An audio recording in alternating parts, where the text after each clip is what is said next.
Bienvenidos a todos y todas, soy David Gómez Hidalgo y estáis escuchando el podcast de Cruce de Caminos.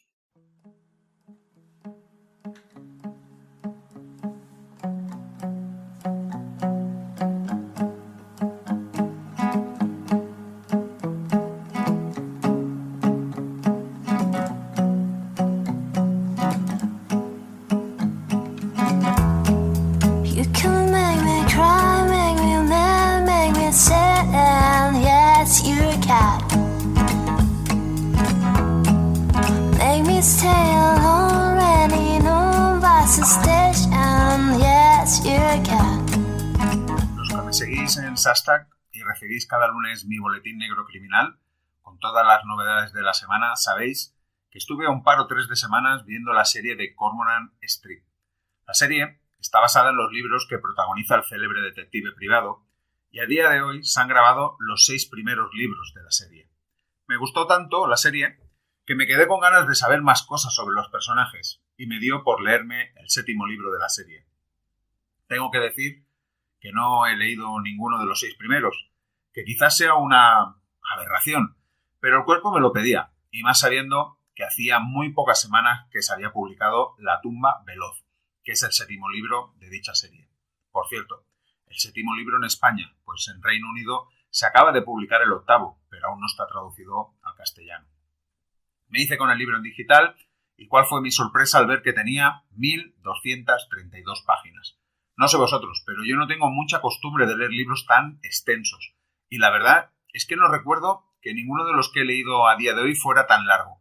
Aunque al final he tirado un poco de memoria, he ido a buscar en Amazon un libro que leí hace mucho tiempo, que por cierto lo tengo en papel, pero he buscado la comparativa en digital, y es el libro de Roberto Bolaño, 2666, el libro inacabado de Roberto Bolaños, uno de sus grandes libros, y tiene en concreto 1138 páginas en digital. Por tanto, muy cerca de este.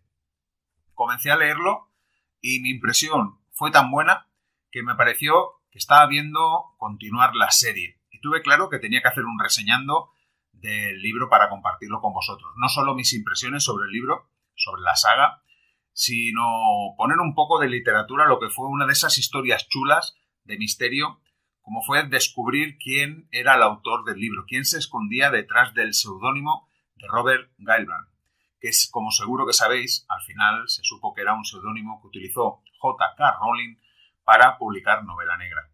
De todo ello va este capítulo, y como siempre digo, cuando hablo, cuando reseño una novela, siempre sin spoiler. Espero que os guste.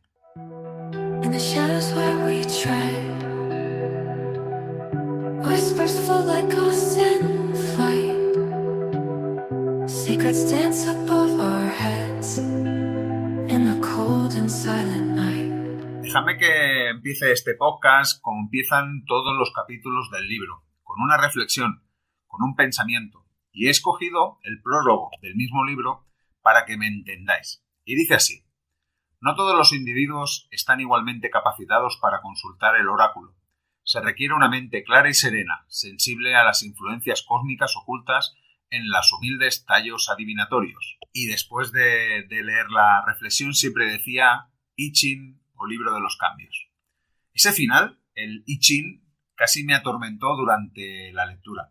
Estoy convencido que es una estrategia de la autora para ahondar más en el tema central de la novela, las sectas y sus mensajes.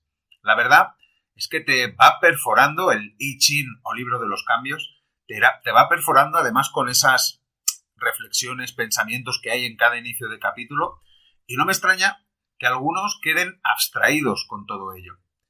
Pero eso vendrá después. Después os contaré algunas cosas más sobre la secta. Creo que puedo decir sin exagerar que La tumba veloz es uno de los libros más esperados dentro del género, era un libro de los más esperados dentro del género policial actual. Luego os hablaré de ventas, de números. Y son datos de otros tiempos, de otra época, donde se vendían muchísimos más libros que ahora. Ya os he comentado que el autor, Robert Galbraith, es el seudónimo con el que J.K. Rowling, sí, la autora de Harry Potter, se lanzó a escribir novela negra. Y con La tumba veloz llegamos a esa 7ª entrega de la saga protagonizada por los detectives Cormoran Strike y Robin Ellicott. Esta novela tiene de todo: misterio, tensión, personajes muy humanos. Creo que esa es de las cosas que más me ha gustado del libro. La atracción que siento no solo por esa pareja protagonista, sino por muchos de los secundarios que la acompañan. La verdad es que están muy bien perfilados y muy bien trabajados todos ellos.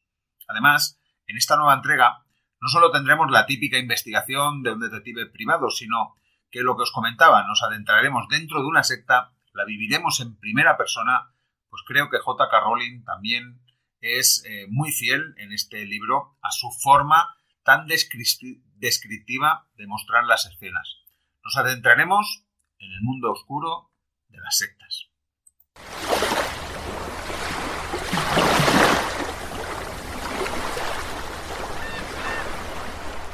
Vamos ahora con el autor y el misterio que lo envolvió. Antes de sumergirnos en la tumba veloz, vale la pena detenernos un momento en su autor, Robert Galbraith. Hay nombres que resuenan en callejones sombríos de la literatura, plumas que han convertido el crimen y la resolución de misterios en un arte. Y ese el caso del desconocido Robert Galbraith. Corría el año 2013. En el competitivo mundo editorial británico, una novela titulada El canto del cuco comenzaba a generar murmullo. La primera novela de la saga salió al mercado con buenas críticas, pero ventas, vamos a decir que discretas, aunque se podría considerar buenas para un autor desconocido y novel, como se suponía en ese momento. El libro incluso ya había recibido un par de ofertas para ser adaptado a la televisión, antes de que se conociera la verdad sobre su autor. El libro nos presentaba a un detective, a la vieja usanza, un veterano de guerra llamado Cormoran Strike, que resolvía casos más por pura cabezonería que por brillantez intelectual. Se puede decir que es un detective diferente por esa cabezonería. Veremos, como mínimo en la serie se ve mucho, aquí también, muchas veces que está cavilando, pensando, retorciéndose, pero no buscando el kit, sino como insistiendo en el tema. Es un personaje complejo, con un pasado turbulento y una pierna ortopédica, como recuerdo de su pasado por Afganistán. A su lado, su secretaria temporal al principio, Robin Ellacott, quien rápidamente demostrará un instinto innato para la investigación, convirtiéndose en su socia indispensable. El autor, Robert Galbraith, era un completo desconocido. Decían que podía ser un exmilitar, alguien que volcaba su experiencia en las páginas, pero algo no encajaba. El estilo era demasiado pulido, la construcción de personajes demasiado profunda para un recién llegado. ¿Quién era realmente Robert Galbraith? Pero fijaros, hay un punto interesante en el propio seudónimo. Robert transmite serenidad y autoridad. Galbraith suena británico, sólido, casi académico. Todo pensado para que nadie sospechara que detrás había una de las autoras más famosas del planeta. Hay varias versiones de cómo se conoció la identidad del autor. Se dice que la propia Rowling acabó reconociendo su autoría después de que las ventas fueran mucho mejor de lo esperado, lo que sugiere un rendimiento superior a la de un debutante típico, y que lo hizo mediante una filtración a través de un indiscreto comentario en un bufete de abogados. Pero también se cuenta, esta es quizás más literaria, que nos guste más, pues viene de una investigación periodística, como casi una trama de sus propias novelas. Desveló la verdad, un secreto guardado bajo 7 llaves.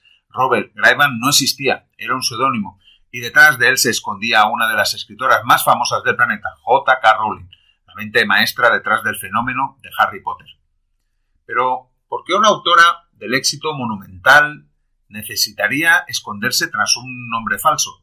La propia Rowling lo explicó. Quería volver a los inicios de su carrera, trabajar sin presión ni expectativas y recibir respuestas totalmente honestas. Quería que su trabajo fuera juzgado por su calidad, no por la sombra gigantesca del niño mago.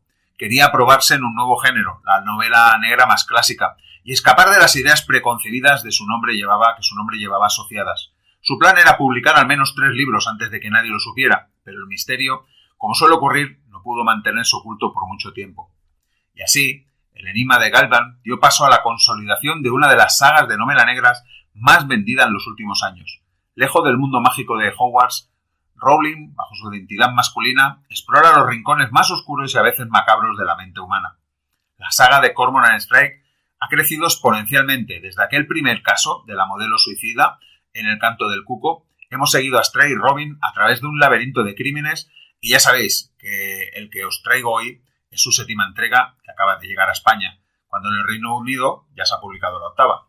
Con más de 20 millones de ejemplares vendidos, lo que os decía, esto es números de otra época, está claro que el seudónimo no era más que un disfraz temporal para una narradora nata. La historia de Robert Gaiman es una lección fascinante sobre la identidad, la creación y la percepción. Un autor en la cima del mundo que decide esperar, empezar de cero, en la sombra, para demostrar que una buena historia, un buen misterio, trasciende a cualquier nombre. In the shadows where we tread, whispers flow like ghosts in flight. Secrets dance above our heads in the cold and silent night. Ahora que ya sabemos quién está detrás del seudónimo, toca poner La tumba veloz en contexto de la serie de Cormoran Strike. Esta saga comenzó con El canto del cuco y desde entonces hemos acompañado a sus protagonistas en investigaciones cada vez más complejas. El gusano de seda, El oficio del mal, Blanco letal, Sangre turbia, Un corazón tan negro y ahora llegamos a La tumba veloz. Lo interesante es que, más allá de los casos, la gran columna vertebral de la serie es la relación entre Cormoran Strike y Robin Elliot. Él, un veterano de guerra, convertido en detective privado, con una vida marcada por las cicatrices físicas y emocionales. Ella, que comenzó como una secretaria temporal y se fue ganando un espacio hasta convertirse en su socia, en su cómplice, y poco a poco en algo mucho más difícil de definir. Cada libro tiene un caso central, sí, pero también es un capítulo en la evolución de estos dos personajes, sus dudas, sus miedos, sus vínculos y esa tensión constante entre la vida privada y la profesional. Y eso engancha, tanto como los misterios que investigan. Y diría que es lo que más me ha enganchado a mí. Aunque los casos están muy bien montados y algunos tienen un punto de complejidad bastante agudo. En La tumba veloz, el reto no es cualquiera. Se enfrentan a una organización religiosa, la Iglesia Humanitaria Universal, que mezcla espiritualidad con manipulación y que parece tener demasiado poder. Aquí ya no hablamos solo de descubrir un crimen, sino de entrar en el corazón de una secta. Así que, si uno ve la saga como un mapa, este libro marca un punto de madurez. Los casos se vuelven más oscuros, los riesgos son mayores y la vida de los protagonistas se enreda aún más con lo que investigan. Aunque quizás podríamos discutir si ese volverse oscuro ya lo hizo en la anterior entrega, en Un corazón tan oscuro. Yo creo que sí. No sé, parece recordar a la evolución del mismo Harry Potter, que a medida que se publicaban entregas cada una de ellas era más oscura.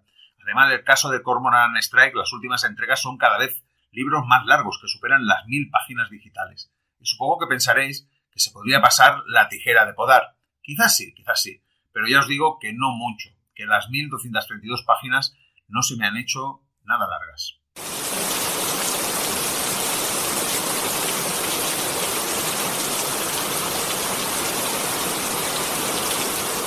En La tumba veloz nos encontramos con un caso que desde el principio tiene todos los ingredientes para helarnos la sangre. Todo comienza con una familia desesperada, Sir Colin y Lady Edensor.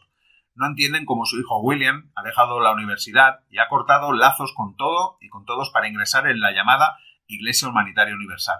Lo que para algunos es un movimiento espiritual moderno, para sus padres es una secta peligrosa que está consumiendo a su hijo poco a poco. Las cartas que se cruzan son desgarradoras, padres que suplican noticias, un hijo que responde con un lenguaje que parece no ser suyo, referencias constantes a la profetisa ahogada, una figura que, solo por el nombre, ya suena inquietante. Aquí es donde entra Cormoran Strike y Robin Elliot. Los detectives reciben el encargo de investigar qué ocurre dentro de la iglesia, qué le está pasando a William y hasta dónde llega el poder de sus líderes, Jonathan y Masu West. El caso los lleva a lugares sombríos, a Chapman Farm, una granja de Norfolk donde los miembros viven aislados, y el tiempo central en Londres, lleno de símbolos y de secretos. No se trata solo de rescatar a un joven, se trata de descubrir hasta qué punto una organización aparentemente inofensiva puede manipular, controlar y destruir vidas. La investigación pronto se convertirá en una partida de ajedrez peligrosa. Para obtener respuesta, Robin tendrá que infiltrarse en la secta, poniendo en riesgo no solo su seguridad física, sino también su estabilidad emocional. Mientras tanto, Strike intenta mantener la cabeza fría, aunque arrastra sus propios demonios. La tumba veloz es una historia donde la verdad y la mentira se confunden, y donde los detectives no solo buscan resolver un caso, sino también evitar que más personas caigan en la red de la manipulación.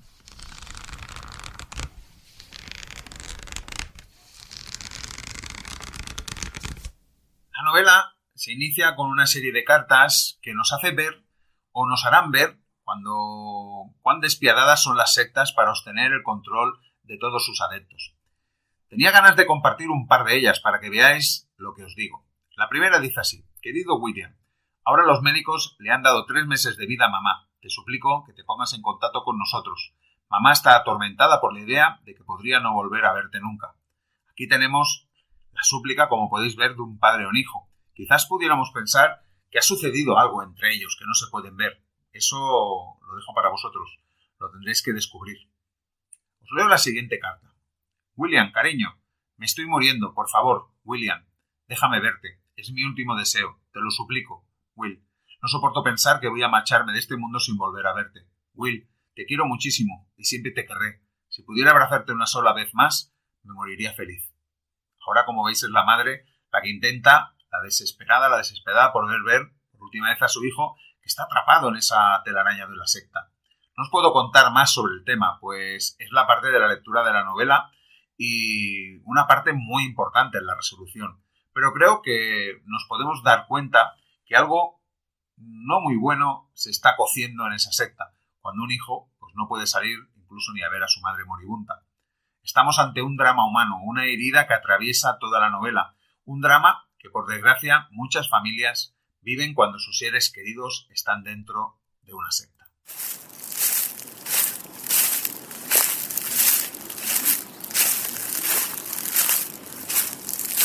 Vamos con mis impresiones sobre la novela, como siempre digo, sin spoiler. Creo que algunas cosas os las he anticipado, no se me ha hecho larga, y eso que tenía 1232 páginas. Mantiene la tensión que había visto en la serie, por tanto, en los libros precedentes, y eso es muy bueno. El caso está muy bien montado.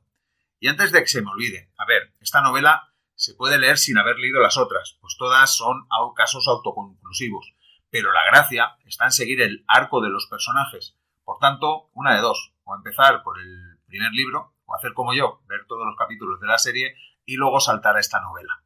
Creo que ya hemos comentado antes, pero creo que no está de más volver a decir que J.K. Rowling tiene claro que quería hacer una radiografía muy precisa de lo que era una secta y hacerlo como una denuncia. Aquí es la Iglesia Humanitaria Universal y no se limita a presentarla como un simple enemigo, sino que la dibuja con un realismo escalofriante. Cartas, testimonios, demandas legales, discursos seductores. Veréis que no se corta ni un pelo en plasmar en toda su extensión dichos discursos, que en algunos, vistos desde fuera, incluso horrorizan. Además, todo con ese tono ambiguo que hace que uno entienda cómo algunas personas vulnerables pueden caer en sus redes. Y ahí está uno de los grandes aciertos del libro. No hay villanos ridiculizados. Jonathan y Matthew West, los líderes, resultan creíbles, porque mezclan buenas intenciones aparentes con un trasfondo turbio de control y manipulación. Son figuras que inquietan precisamente porque no se sienten tan lejanas a lo que hemos visto en la realidad. En cuanto a los protagonistas, Strike sigue siendo el detective duro, testaduro, cargado de cicatrices físicas y emocionales. Aquí lo vemos más vulnerable que nunca, luchando contra su propia salud, contra los fantasmas de su ex Charlotte y con esa mezcla de amor y miedo hacia Robin que nunca se resuelve del todo. Robin, en cambio, brilla como pocas veces. Su infiltración en la secta es uno de los momentos más tensos de la novela y a la vez uno de los más reveladores. Vemos cómo pone en juego su valentía, pero también cómo le afecta emocionalmente estar rodeada de manipulación y falsas promesas. La entrada de Robin a la secta soportará el peso o gran parte de la novela, pues los lectores conoceremos, como ella, los peligros a los que se verá abocada y estaremos todo el rato en tensión para ver si al final sucumbe a ellos. En lo temático, el libro toca fibras muy delicadas: la fe, la necesidad humana de pertenecer, el miedo a la soledad, la fragilidad de las familias ante el control de la conducta de sus seres queridos, pero también está la cuestión del dinero, los fideicomisos, las herencias, el modo en que las sectas aprovechan de los recursos económicos de sus miembros. Es una crítica al final social envuelta en thriller. Sobre el estilo narrativo de J.K. Rowling ella solo se puede permitir el lujo de hacer capítulos largos, algunos larguísimos, en contra de los cánones, de llevar un ritmo quizás más pausado, de ser más detallista, de utilizar diferentes voces en los capítulos y conseguir que la novela pues casi no decaiga en su interés. Quizás en alguno de los discursos largos de los líderes de la secta me hubiera gustado que se acelerara antes, pero quizás era ese sentirse incómodo, ¿no?, ante el discurso y no la longitud de él. Yo os vuelvo a decir que no me arrepiento de haber estado 2 semanas leyéndola. Me lo he pasado muy bien y lástima que no esté la 8ª. Pues estoy convencido que ahora mismo la pondría a leer. Ahora, de aquí a un tiempo, no lo sé si me la pondré a leer, porque ya sabéis que al final se cruzan una pila de libros que leer. Pero ahora mismo estoy súper motivado para leerla. Y con esto llegamos a lo que sería el final de este recorrido por la tumba veloz y sobre todo por la figura de Robert Graivan. Me gustaría saber si habéis leído alguno de los libros de la serie, incluso si habéis leído este. ¿Cuál es vuestra opinión al respecto de la serie? También si habéis visto la serie de televisión, ¿qué os ha parecido? Y no sé, me gustaría también saber si os cuesta afrontar un libro de 1200 páginas en digital o en papel. Yo ya os digo que sí, aunque aquí hice una excepción, supongo que una motivación extra siempre te puede venir bien y este fue el caso. Ahora sí, llegamos al final. Gracias por haber llegado hasta aquí. Espero que os haya gustado este podcast. Si es así, ya sabéis que podéis dejar un like, que ayuda mucho a la difusión del mismo. Gracias por anticipado. Hasta el próximo podcast. Sed felices, disfrutad de vuestras lecturas. Chao, chao. Sure, your vein.